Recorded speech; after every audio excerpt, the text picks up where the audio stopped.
Very often, there are words that we use in our language that we just assume that we use that word, it means something to us, and we think everybody means the same thing. That's not the case. I mean, you see this in every legal document. They always begin with the terms. What are the terms we're using to make sure that there's no disagreement on the terms? Because you can use a word, and you mean one thing, and I mean something else.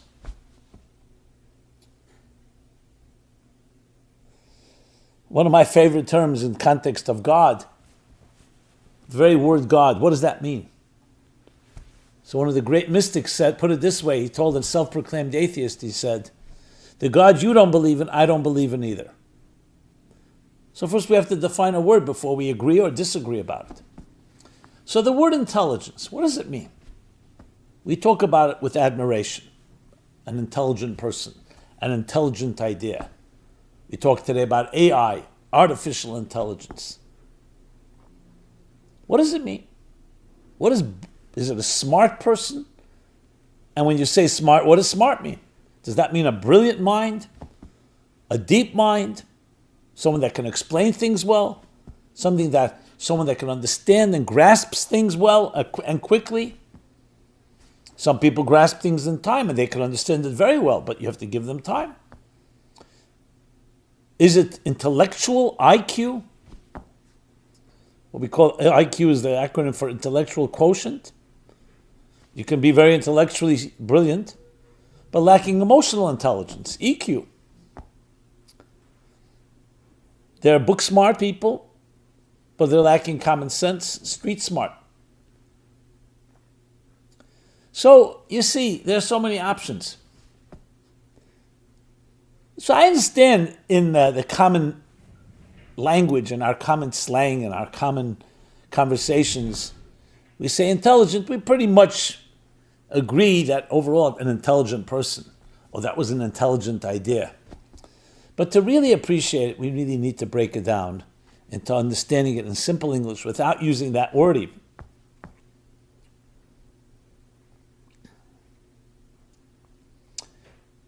A good conundrum, an intelligent conundrum maybe, is intelligence intelligent?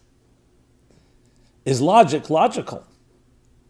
We know that every idea has to have axioms, has to have givens. Are the axioms themselves provable?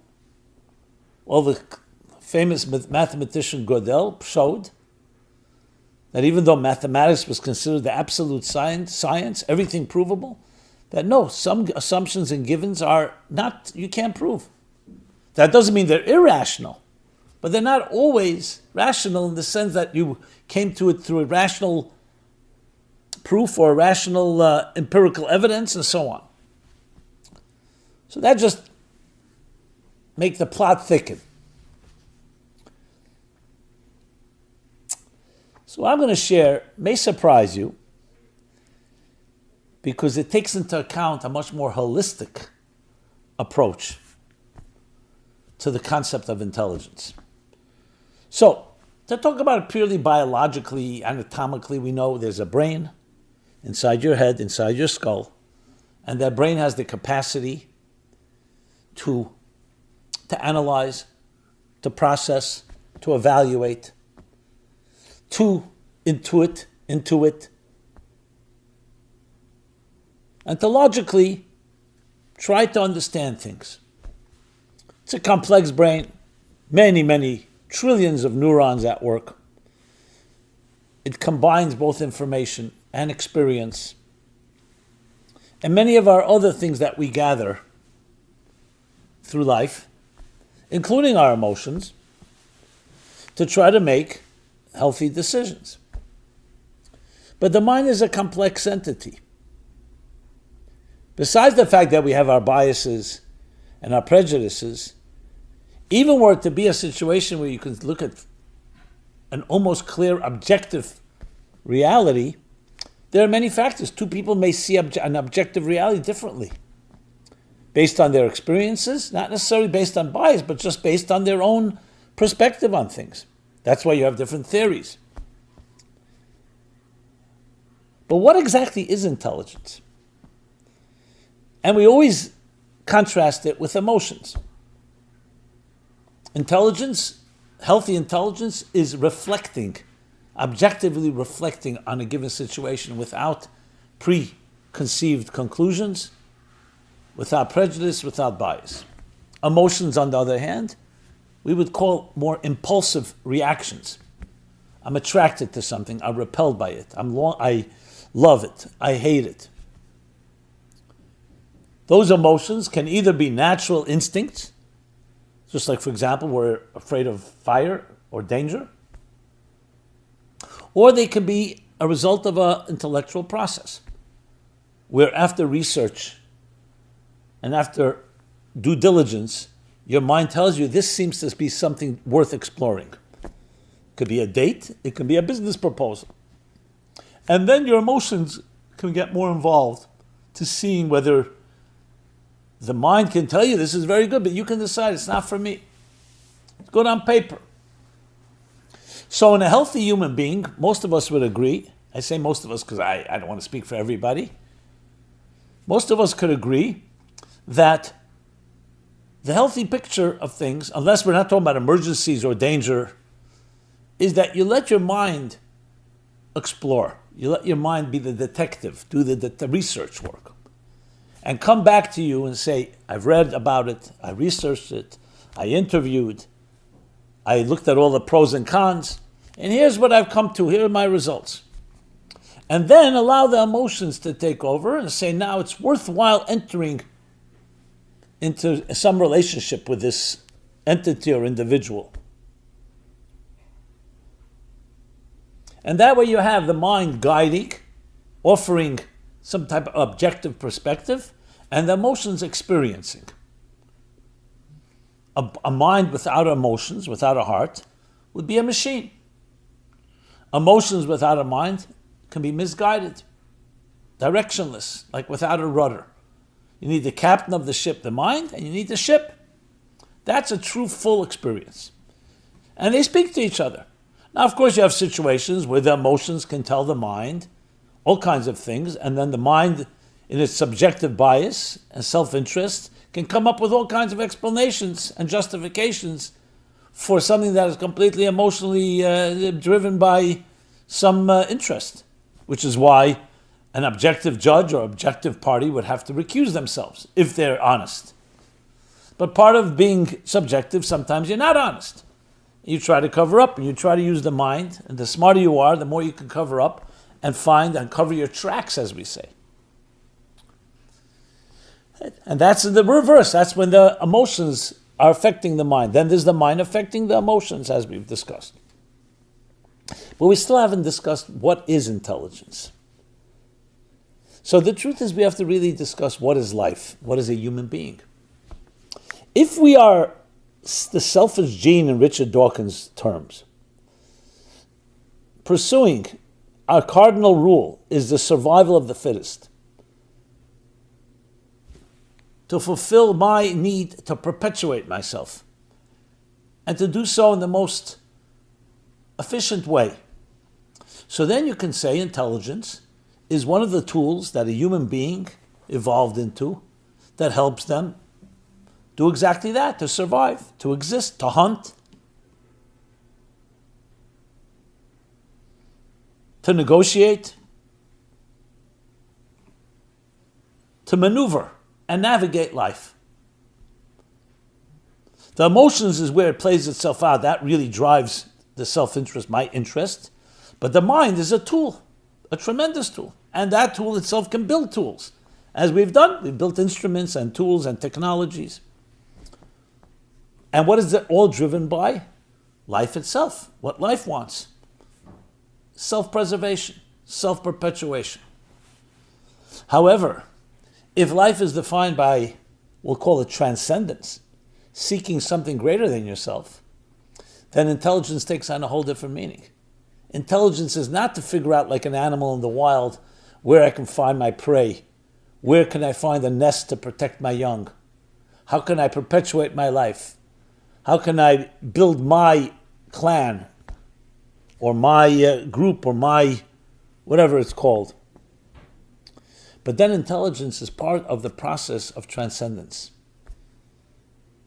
So let me submit this definition of intelligence. Intelligence is not about smartness. It's not about understanding things. It's part of it. It's about experiencing a reality greater than yourself. The emotions cannot do that because they're defined by self. It's all about, what do I feel? Do I like this? Don't I like it? Am I drawn to it? Am I not drawn to it? So it's not going outside of yourself. It's actually seeing whether this belongs to me, whether this is something I want to acquire and belong to me. The mind has the power to explore, to imagine, to dream, to go to places that are far beyond your subjective interests, to climb the mountain and look at broader horizons. And then, even then, to go beyond that and say, what else is out there? The curiosity of seeking that which is beyond our limited parameters. It's a very different definition of intelligence. So then intelligence has a component which is evaluation, analysis, probing, research, arguments, meaning argument pros and cons, counter arguments, stretching an idea in every direction, with the goal of what? Seeking something what we call is a higher truth. And that higher truth can then inform our subjective realities. And that is indeed how the mystics explain intelligence.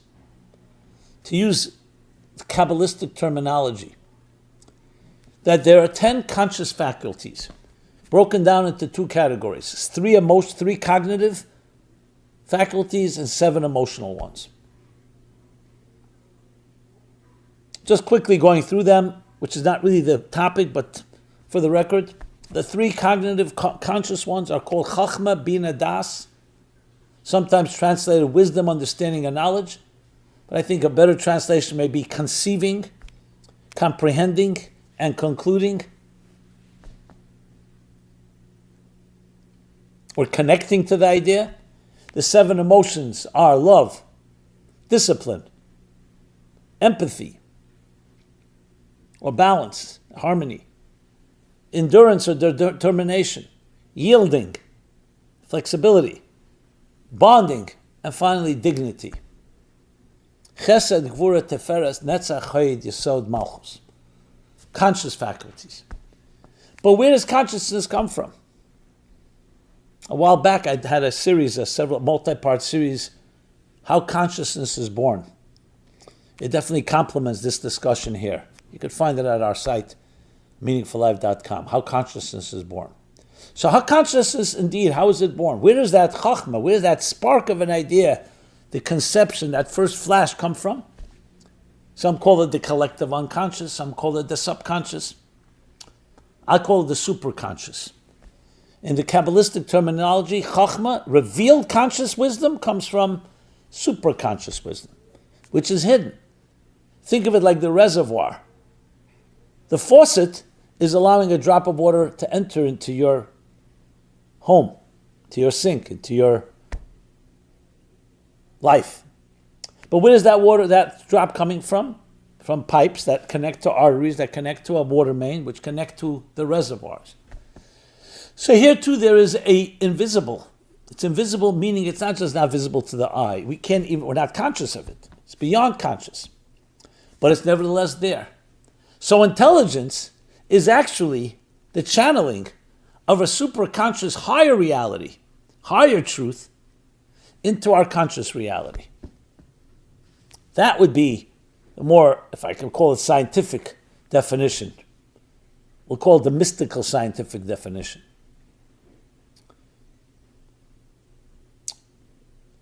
So when you say someone has a lot of brain power, someone is smart, so they may be very good at analytics, at the cerebral part of it, perhaps good at breaking down a subject in many details, asking the right questions, understanding which data is relevant and which is not, listening to all the pros and cons and arguments, crystallizing the concept. But what is ultimately happening, it's all a process of drawing from a higher reality, a higher superconscious reality, which is called it was the Hebrew, the chochmas tima of the world of Keser, the crown, is sometimes the name used for it.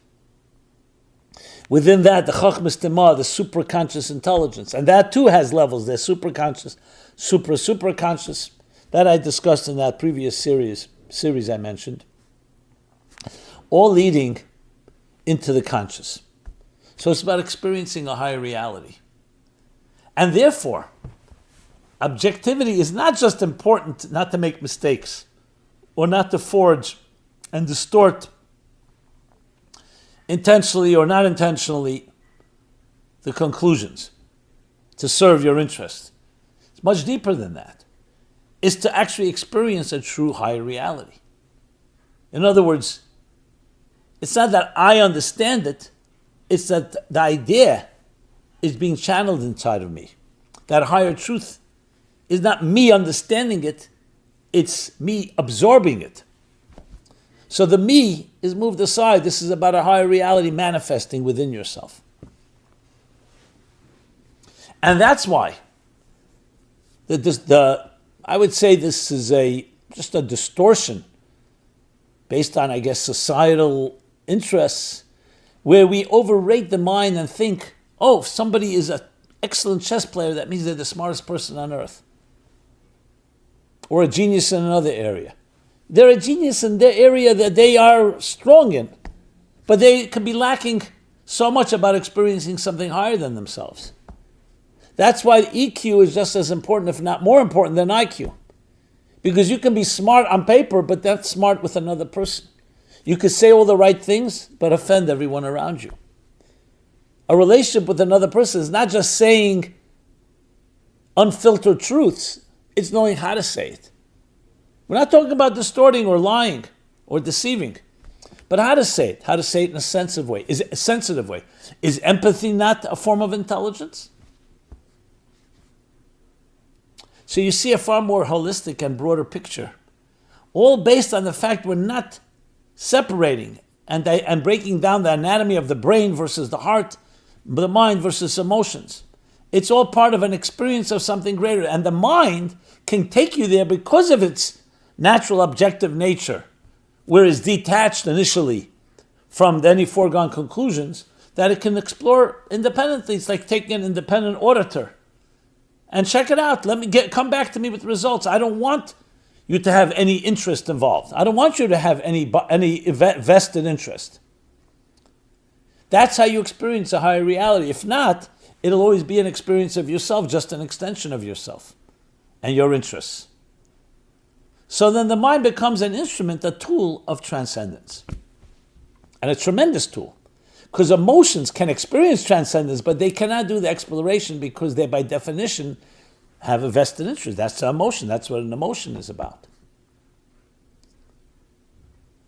So it's actually a fascinating journey or experience from the ultra transcendent into the immanent, from the superconscious into the conscious, first in the conscious mind, then into the conscious emotions, that defines the ultimate and most beautiful, powerful, and I would even say eternal experiences in life.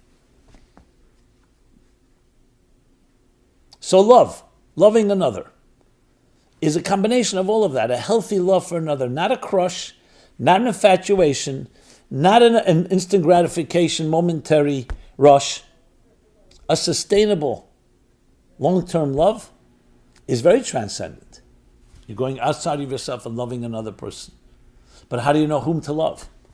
That's why you need the mind. The mind has to explore, check things out, personality, look for red flags, skeletons.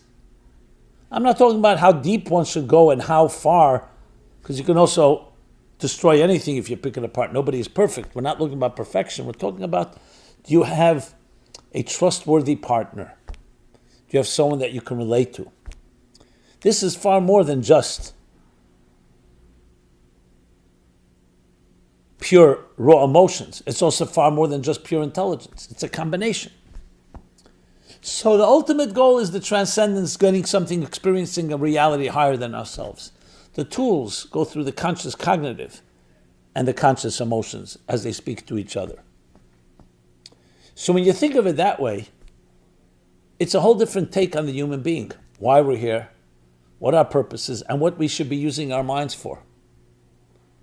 Most people you ask, you go to school, education, hopefully get a good education, get yourself into a good university or college, and then study something that will give you a good profession, that will make good money.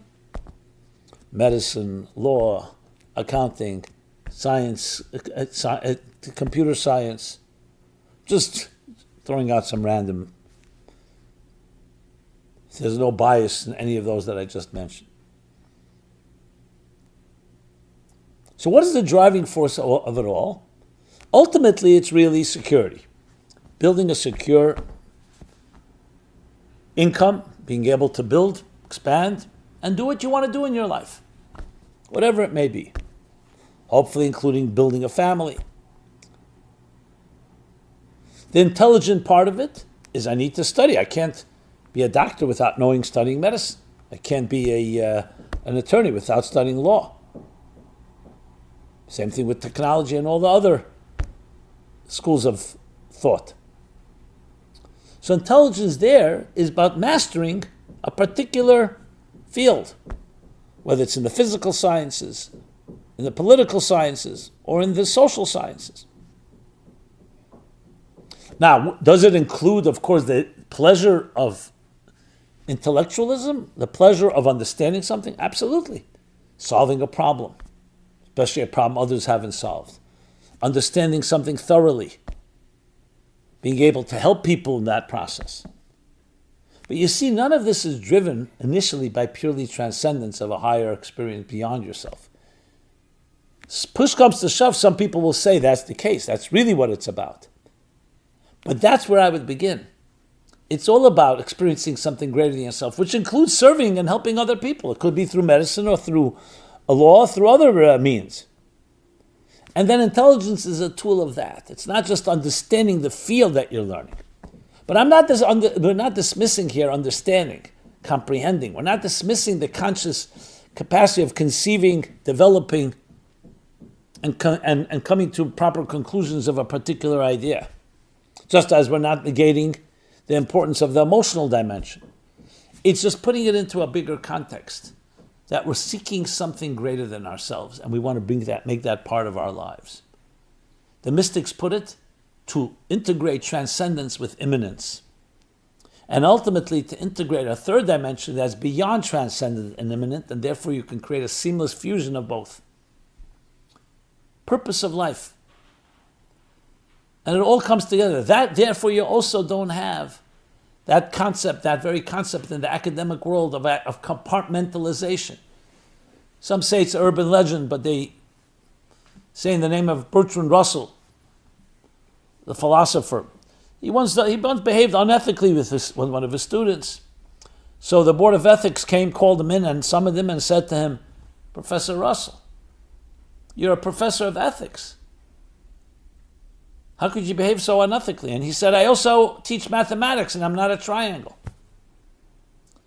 The classic academic actually said with pride, why are you talking to me about my behavior? It has nothing to do with my teachings. What I am is not what I teach, and what I teach is not necessarily what I am. Contrast that with Maimonides, the Rambam, and he says, who is a wise person? His answer is not who is the intelligent person. His answer is not brain power, IQ. His answer is not oratory skills, argument, the ability to argue and debate, the ability to make a strong case for something. He says, you want to know who's the intelligent, the wise person? Look at how they walk, how they talk, how they eat, how they drink, how they sleep, how they treat others, how they behave. Are any of us behavior is completely aligned with our ideologies? Obviously not. Just being the very fact that we have an ideal means it's an ideal often that we have not yet reached. But we aspire for it, and we definitely don't deify the compartmentalization. We say, I'm not there yet. Now that's only possible when you see intelligence not as an end in itself, but as part of transcendent experience of something greater than myself. then I want to make sure that my behavior is aligned with that. It's not just some compartmentalist thing that I say, okay, I'm a smart guy, but the rest of my life is decadent and so on. That's why you can find so easily today in academic circles, including on campuses, such a dichotomy, paradox. On one hand, it's supposed to be a bastion, a tower of wisdom, of objectivity, and yet you see how it can be abused and misused and exploited by all kinds of hateful elements with agendas, whether it's anti-Semitic agendas or anti-Israel or other anti-minority. Everything can be justified. The Nazis used science and medicine and technology to kill because it was not part of a holistic picture of understanding the need for the humility which is required in the experience of something greater than yourself. And that is the final point I want to make about wisdom and intelligence. Take out humility from wisdom and intelligence. That doesn't mean you're not an intelligent person, but you can't be trusted. Because intelligence and arrogance are a lethal mix, where the arrogance can distort, you can justify, you're not answering to anything greater than yourself, you're not accountable. That's why humility is not just, a nice feature. It actually contributes to the ability to open up the channel between consciousness and superconsciousness. Because you're getting your ego aside. And that hard work required to do that all opens up those channels. Get yourself out of the way and allow a deeper truth to channel through you, not the other way around. Now, of course, we all have egos, and we'd like to be honored and rewarded for our work and our investment, including our intelligence. But that cannot be the end. That's a side benefit. We should always acknowledge someone's contributions. It's about experiencing something beyond ourselves and then bringing it into the conscious intelligence and emotions of our lives. Now, some of this may sound very abstract, but it really comes down to and impacts even events in the world today. If we could get people who are fighting with each other at war at the table and discuss this in a civil way, and even hear disagreements, but all done with civility, with kindness, with sensitivity, would we not have a better world? So I would submit that science and intelligence itself and philosophy, that has been hijacked. It's been hijacked by egos. Actually can contribute to more problems than solve. I'm not suggesting not to use intelligence, but don't worship intelligence. It's only a means. It's a tool. It's an instrument. It's the instrument to experience transcendence in our lives. And the litmus test is very clear. Does it create more coexistence? Does it create more tolerance? Does it create more harmony? More synergy and cross-pollination of discovering the harmony within diversity?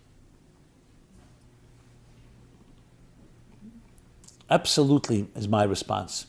It could and should, and that's what it's meant for. May we embrace deeper meanings of what the word intelligence means and see how that becomes integrated, the IQ with the EQ, all in the search for the higher presence in our lives, manifesting that in our personal, interpersonal relationships, and by extension, to our communities, our cities, our countries, and our entire universe. Thank you so much. This has been Simon Jacobson, meaningfullife.com. You can check out this and so many other programs. If you've liked what you've heard, please share with others. Please subscribe to our growing YouTube channel. Subscribe to our weekly offerings by email. We're on all the social media platforms. And then please also share your thoughts, your comments, your feedback. Be blessed and be well. Thank you.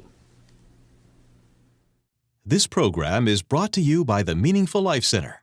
Please help us continue our programs. Make even a small contribution at meaningfullife.com/donate.